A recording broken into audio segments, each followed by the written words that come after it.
recognized. Thank you, Madam Speaker, and I thank the gentleman for yielding me the time.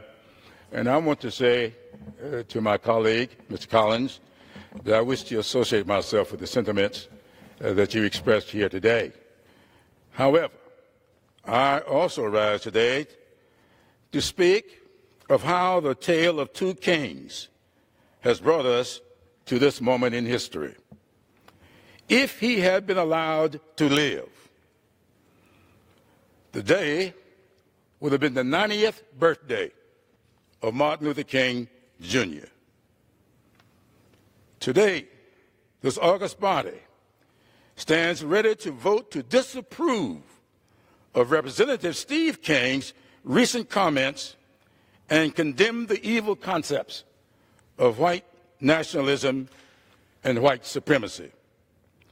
White supremacy and white nationalism are evils. They are insidious and are and present dangers to our great republic. Reported hate crimes rose 17% last year, which was the third consecutive year that we've seen an increase in this incidence. This is appalling and unacceptable. When elected representatives give cover and comfort to those who spread racial divisiveness, we embolden those on the fringes of our society. And we have seen some of the results.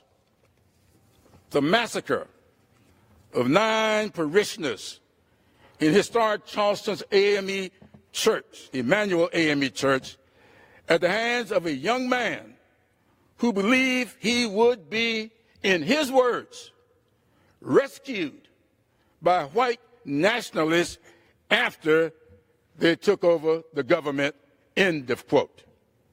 The murder of 11 Jewish worshipers at the Tree of Life Synagogue in Pittsburgh by a gunman who believed the Jews were, in his words, waging a propaganda war against Western civilization, the other term used by Mr. King in his comments to the New York Times. And we saw in Charlottesville, Virginia, at the white nationalists United the Right, where they chanted the Nazi phrase, and I quote, blood and soil. Some have questioned the timing of this. Why now? They asked. My guidance, Madam Speaker, comes from Dr. King, who wrote in his letter from the Birmingham jail, time itself is neutral. It can be used either destructively or constructively. More and more I feel, continued Dr. King, that the people of ill will have used time much more effectively than have the people of goodwill. And then he closed his thought with these words: we must use time creatively in the knowledge that the time is always ripe to do right. Now is the time to do right. We have reached a tipping point. Racial divisiveness is a fault line that is ripping our nation apart.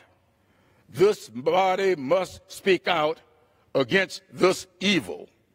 The time has come to condemn those of ill will and say that no part in our great nation can be had by them. May I have one more minute?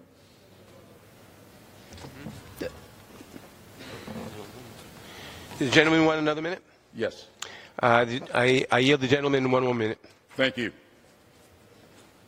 When the French historian Alexis de Tocqueville visited this country, he observed its greatness and set out to find the genius that made it so. he wrote in his book, Democracy in America, that, and I quote, "The greatness of America lies not in being enlightened than any other nation, but rather in her ability to repair her faults. White supremacy and white nationalism are faults that cannot be repaired but must be removed. White supremacy and white nationalism should be condemned by this body, and I call upon my colleagues to join me in doing so." I yield back.